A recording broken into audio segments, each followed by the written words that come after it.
Hello. So for the career Q&A today for the Women in Tech programme, we've got a little bit of a change of pace because normally we're interviewing female members from our community, but today we are joined by one of the fantastic male allies that operate as a mentor in the network. So good to see you today, David. Hi there. Thank you for having me. Nice to be here. Absolute pleasure, mate. I think it'd be great to start with just a brief intro from yourself, really, to explain a little bit about the things that you're doing today, and then we can get into the depths of how you got to the point where you are now. Sure. So today I am a service management consultant. I run my own consultancy. I work with global clients to deliver service management offices, to deliver service management experiences. So I can talk more about that as we delve into the detail. I'm also an author on service management. I'm talking about how it can be best applied to co-create value with your colleagues and your customers. I speak about service management, I write about service management, and I'm also a mentor for the Women in Technology programme and also the British Computer Society. Outside of that, I also work on international standards with the ISO, the British Standards Institute, and also the British Computer Society. I think that's it. Yeah, excellent. So for all those that don't know what encompasses IT service management, because I think I've worked in tech recruitment for 14 years, and I probably until we started having conversations didn't really understand the complete breadth of that as a field of IT. Do you want to just give us a flavour of the kind of roles that you've been through and what other colleagues that work in service management might be doing on a day-to-day basis? Yeah, so I'd like to start by saying what it's not actually, because I think that's the good place to start because there's a lot of misconceptions around that. So what it's not is it's not just responding to things when they break, and it's not just process for process sake. So service management, when it's applied correctly, is just capable of being so much more. So for me, at its core, service management is actually about building and cultivating relationships. It's a way of working that frees you to work with people who design, who supply, who operate, and most importantly, the people that consume digital services. And it also enables you to co-create value with those people and your ecosystem in terms of your partners to develop experiences that you hope will delight your colleagues and your customers. For me, service management is a practice, or more to the point, it's a collection of practices that span digital services and their whole life cycle. So what that really means day to day is it means I could be working with the C-suite to influence their digital service strategy of their organization. I could be working with program and project managers to transition services and then turn those into awesome digital experiences. And ultimately, the work I do is about innovation and transforming organizations. And then with the standards work I do, going beyond that. But also, service management is about looking back to enable you to move forward. So when you operate those digital services, you will manage any change. And yes, things will go wrong. But the point is that you'll learn from those things and then you'll implement improvements via continual improvement.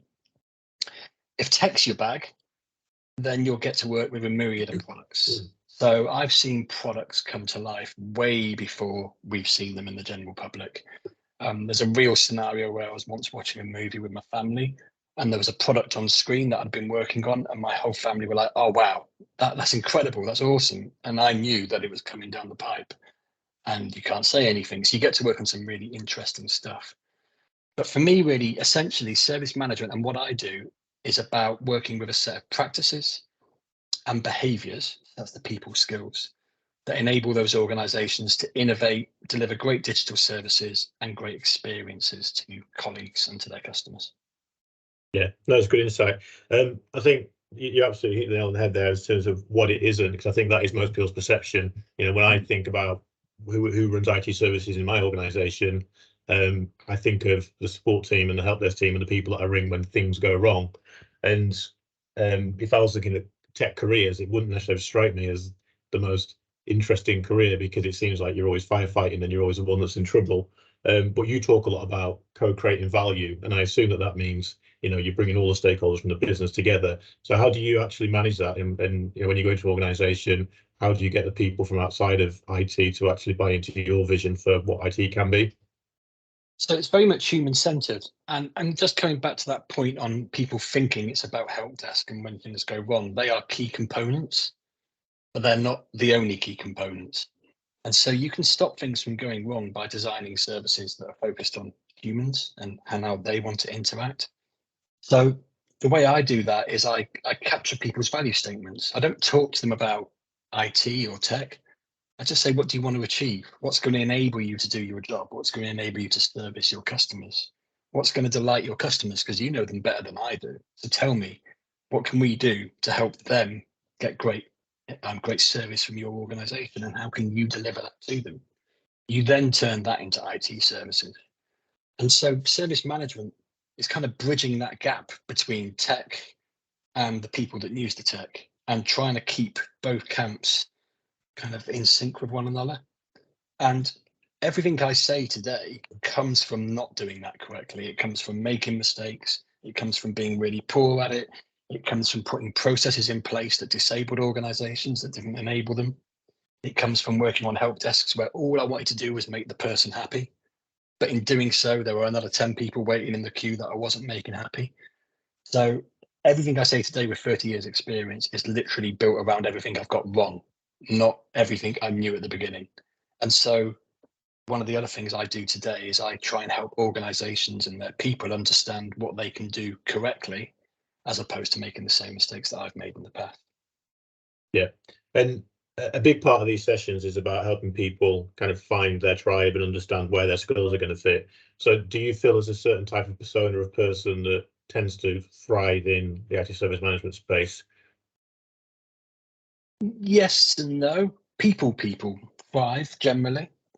But then I've worked with people that were forensic scientists, police officers, police detectives. They worked in fashion and design. They've worked in business analytics. They've been pharmacists, um, housewives. Anyone can do the job. I think the easiest way to apply it is behind those processes, and it's those that can lift themselves out of that and be people that are really the ones that are successful in it. That said, if you are a techie, that doesn't mean you can't do service management, because there's so many different layers to service management. So, service management spans IT security, it spans networks, it spans servers. Without those people understanding how to operate those services, you can't join up the dots of service management. So I think ultimately, if you were to push me, I'd say people that can hold a conversation, that can ask, listen, observe, and most importantly, empathize, because that's the key to it, is that being the ability to empathize. But you can only empathize if you ask, listen, or observe. And if people can demonstrate those skills, regardless of their background, they'll do well in service management. Yeah. Another thing we speak about quite often in these sessions is the roots into it. So it's great that you can say all these people you've worked with have come from non-tech roots, and it's all about the skills that they've got in terms of interpersonal skills.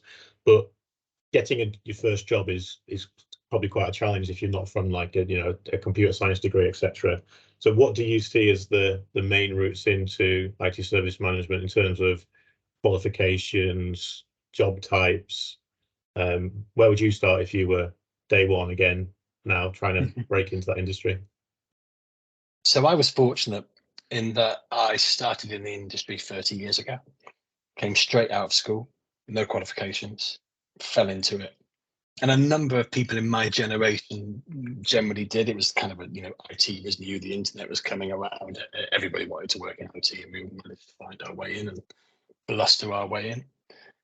And I think today some of that still applies. If you want to just come out of school and go and work in some form of tech, that's an entry point into service management, because service management spans everything around digital service life cycles. But if you were to take a more considered approach, then in terms of the way in would be via your computer science degrees and so on, but even they don't teach you about service management. And I'm actually, as a side piece, on a bit of a mission now to go and change how they educate young people when it comes to understanding what service management is. So anyone that's coming in through that kind of conventional computer science degree may have a chance, but they won't know what it is when they graduate. So I've pulled people in through graduate and apprentice programs, but also people that have been looking from a project management perspective to diversify, to go and understand what happens when they hand something over. And I think the qualification route is so much greater than it was in the past. So when I came in, there was only one thing, ITIL. And And it's not for me to demean ITIL. ITIL is still incredibly valuable. It offers so much in terms of insight, and from a recruitment perspective, it's going to be the one that sticks out most in your CV. But what I would say is don't limit yourself to it. So there's Verisum out there. There's a great new pardon me, there's a great new certification that's just launched called Adapt, Agile Adapt, which is about how you design great services and link that up with development and DevOps and Agile and Lean, which people tend to go into their tribes, into their camps. You said it yourself. So I think anything that gives you an appreciation for service, whether that's retail service, personal service, or IT services, is a way in. But then it's about how in terms of the qualifications, definitely ITIL. But go and explore some more. Go and challenge yourself to look at other ways of doing things, and don't just follow. I'm probably not giving the best advice. I'm about to say don't follow conventional wisdom. Go and challenge yourself to find another way in. Yeah. So I think people try and take this linear path, and I'm not sure it exists. No, absolutely. One of the things that we have never touched on when we've had these conversations around qualifications is we always tend to focus on job-specific qualifications or things like ITIL, but there are industry certifications out there. So yourself, your CITP, which I'm sure people watching this will have no idea what that means, FBCS as well. So what would you say is the value of those industry certifications and the impact that can have on your career development? Yeah, so I mean, I'm a consultant now, self-employed. So the value of those is really useful for me to go and gain employment and to go and gain contracts and become a consultant somewhere. But I wish I'd have known about them when I was in the workplace. So I'll very quickly share a slide actually around that, because I think it's very pertinent that you say so. So CITP, or Chartered IT Professional, is no different than being a chartered accountant or a chartered solicitor. So it's an industry recognized certification that you are good at your job, that you understand IT. And CITP really relies on you being able to demonstrate where you've added value into the world as a whole, through the use of IT. And that comes from the BCS, the British Computer Society, which will cost you, like I prepared this, but it was for another session that I've done in the past. That'll cost you £152 per year plus that.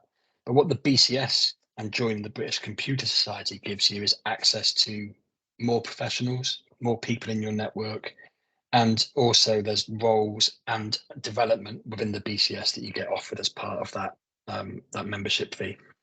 You can also apply for CITP, but you get off the bat MBCS, which is a member of the BCS, which immediately sets you apart from others in the same industry. Once you've got your CITP or your Chartered IT Professional, you can then go for a fellowship of the BCS. And the fellowship talks about how you've added even greater value to the world as a whole using BCS principles. But it's basically service management and just ethical principles. So I definitely recommend the BCS. I'm a member of all three of these, by the way, so I've kind of got a slightly vested interest, but I don't make anything off the membership. I'm just a member. The ITSMF, which is the IT Service Management Federation in the UK, that's a membership association, again, for service management people. They have chapters all over the world. So there's UK, USA, France, and they bring together so much information, so much capital that you can use in your day-to-day, that it's really useful to go and do. And I just wish I'd known about these sooner, to be honest. So nobody teaches you about these when you're in a job or when you come from a computer science degree, and I think they should. But within the ITSMF, they have communities of practice that really enable service management professionals to go and achieve more. And then, slightly topical, but if I was to recommend any of these, this would be the one I'd have to recommend if you're going to go and do ITIL. So if you go and do ITIL, Axelos membership, which is £9.99 per month, that's where you can actually log points of personal development. And that's what keeps your ITIL accreditation up to date. If you don't do that, then you have to go and retake the exam every 3 years. So I'd thoroughly recommend if you take an ITIL exam, and that's going to be your path, but you're not going to take an exam every 3 years due to any number of reasons, go and get yourself Axelos membership. But all of these will add to your toolkit. And I think that's another important point about service management, is learning, unlearning, and relearning. you need a toolkit of things that you can reach into to go and solve a situation or innovate a service or work with a board level person. All of these three, and each of these three will give you that toolkit. Yeah, it's really, really great to hear about. The BCS is the one that always surprises me because, like I said, I've worked in tech recruitment for 14 years, and I've always encountered senior people that are members of the BCS, but I've never really understood the value it can add to you in your early career. What are the kind of things that you've seen the BCS doing which would help someone kickstart their tech career or develop those early skills that you need? Yes, I mean, you've got a member of the mentoring community, Jag, who runs the BCS as an early careers advocate part. I don't know what you would call it, committee. So they really do focus on all career levels. And what the BCS offers is access to the skills framework for the information age sphere. You can go and develop your skills outside of formal accreditation and certification, just work on those skills, and it gives you access to that. As I say, it gives you access to those chapters that aren't just service management related. They could be development related, business relationship related, commercial related. It gives a whole sphere of things. And like you say, I'm not sure organizations and possibly the BCS do a good enough job of promoting that. So I would definitely recommend that no matter what your level. You can also, as an apprentice or a grad, join the BCS at a much lower rate than the one I'm quoting there. So it's something that's well worth knowing about. And you can also get sponsorship to join even if you can't afford that low rate. So it should be accessible to everybody. And I would recommend to everybody that they join if they can, because whether you're in service management or any other element of computing, you will get some value out of the BCS. Yeah, excellent. Something I wanted to pick your brains about was mentoring, because as well as mentoring for our program, you're also a mentor for the BCS as well. I'm assuming that you are doing that because you've derived value from being a mentee in your own career. How would you say that having mentors and sponsors and people like that has that helped you to get to where you are? I'm going to stop sharing before I go into that, if that's okay. So it's been incredibly helpful. And in some cases, you don't even know you've got a mentor. It's only when you look back that you realize they were a mentor. So I worked in kind of global organizations where I had access to so many people. Some were great leaders, some really poor, and some terrible. But what I had in each of them were people that helped me for no other reason than they wanted to help. And so having access to those people has been incredibly beneficial. And that's why I want to mentor now and have been now for a few years. So I think getting a mentor is key to having that person that's going to sit on your shoulder and say to you, you're probably not doing that the right way. Maybe you should think about doing it this way.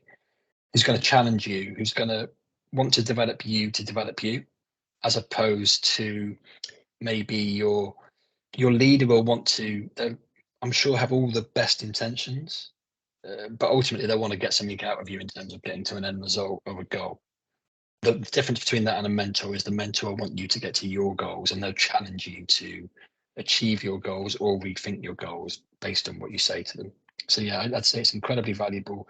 I myself have mentors through the BCS who mentor me, and it's just really good from the point of view of being able to have people that have lived the experiences I'm living to help me.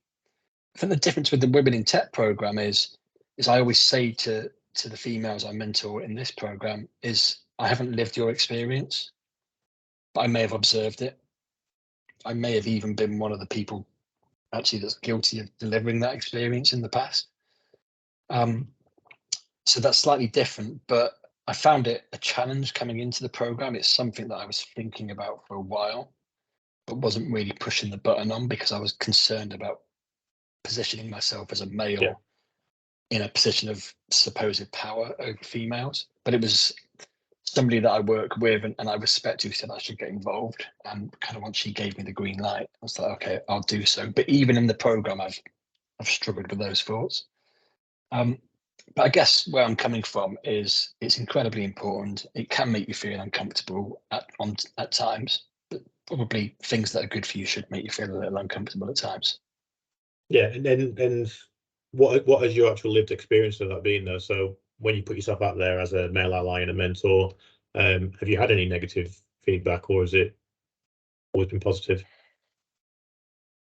And it's primarily been positive.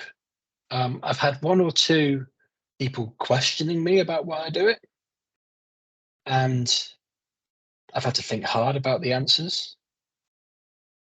And I guess where I come from with that is the answer that I come back to is I learn as much from those that I mentor that I hope they learn from me. So it's not a one-way relationship. It's not servant leader. And so I've had to really explain that to those that have questioned why I do it. But ultimately, slightly selfishly, as I said, I get as much out of it as I hope the mentees do from the mentoring that I offer them. And it's never been wholly negative, but yeah, there's some people that have asked me some good questions around it. And I think ultimately I question myself a lot about it too. But yeah, primarily positive. It's one of the things that I really enjoy doing the most in my day to day. It's something I make time for because it's voluntary. And if I didn't enjoy it, I wouldn't make the time for it. That's No, and you said that you obviously don't have the lived experience of some of the mentees that you pick up through our program, but do you find that the things that they are coming to you for support with are exclusively related to their gender, or is it actually that there is a large proportion of what you're mentoring on is the same things that you need to help with when you were at that stage of their career? That's a really good question, and I tend to over answer, so I'll keep this one simple. It's a large proportion of it is stuff that I've been through, and it's not related to their gender. But it often starts with, is it because I'm? And it often ends with, no, it's not. It's because that's where I am right now on my journey. And you've helped me understand that. And I never set out to do that. It's just to say, in those ones where I've lived it, I can say, yeah, that I doubt that's gender based because I've been there myself. And where it's not, then I know it's gender based, or we can assume it's gender based at least. Yeah. I'm going to use the opportunity to invite anyone that's joined this session to ask any questions if they want to. So if you want to use chat or raise your hand, feel free to while I ask this one final question. So what we're here is trying to give people motivation or the insight to decide what their career path should be. And I think a big part of that is understanding the future of these roles. With emerging things like AI and other technology coming along, technology roles come and go. It strikes me that IT service management being such a strategic and people-focused part of the IT organisation is redundancy proof. But what are your thoughts around that and the future of the ITSM roles? So I would say the future of ITSM is it's no longer called ITSM. We are far and away now outside of being just IT. Service management is a business enabling function, an organization enabling function, or you could call it enterprise enabling. My point is we are able to influence how HR departments run and make them more effective through the lessons we've learned through IT. We can do the same for marketing, we can do the same for finance. I've worked in 27 industries at last count. Some of them in small IT teams, but more recently as part of an enterprise function. So for me, the future of service management is we drop the IT. It's gone because we're no longer just IT. I sit with boards talking about how we're going to enable their organization strategically, and IT isn't mentioned. So that's the future for me. And that future is delivered through working across organizations, building communities of people that have got human-centered design and value in their minds about how we deliver great digital experiences to people. And that's how the likes of Apple, Google, and so on, they've been working that way for years, and the rest of us are just catching up. So yeah, we drop IT and we just focus on service. And I think that's a great message to leave on, because it reinforces the message that we always talk about in terms of tech isn't a silo. Tech is a vital component of the organization, and for that reason you don't have to be a techie to work in tech. You have to understand people, processes, business strategy, and and that just makes it more accessible to people no matter what their background is. So yeah, thank you very much for your time, David, this afternoon. Been an absolute pleasure catching up, and yeah, I'm sure you won't mind me saying, to if anybody watches the recording and wants to reach out to you, they can find you on LinkedIn. Absolutely. And drop your message and ask any questions. And I think final plug, mate, if you want to mention the title of your book, if anyone wants to give that a look up. So I failed to do this last time I was asked the question, so I'm going to remember it right here. Although I bet it doesn't show up now because the background. There you go. Oh, we missed it out there. It's called Co-Creating Value in Organizations with ITIL 4. It's out now on Amazon. I'll just give you Amazon, easiest place to find it. And I'm following that up with a soon-to-come book called An Education in Service Management, which is going to cover everything I've discussed today in much more detail, and will hopefully help those at any point in their career leverage service management as an opportunity in a career for themselves. And I've heard good things about both, and I've seen some good things about the new book that's coming out as well, David. So looking forward to getting access to that. So once again, thank you for your time, guys. And yeah, hopefully you'll join us next time for the next session. Thank you.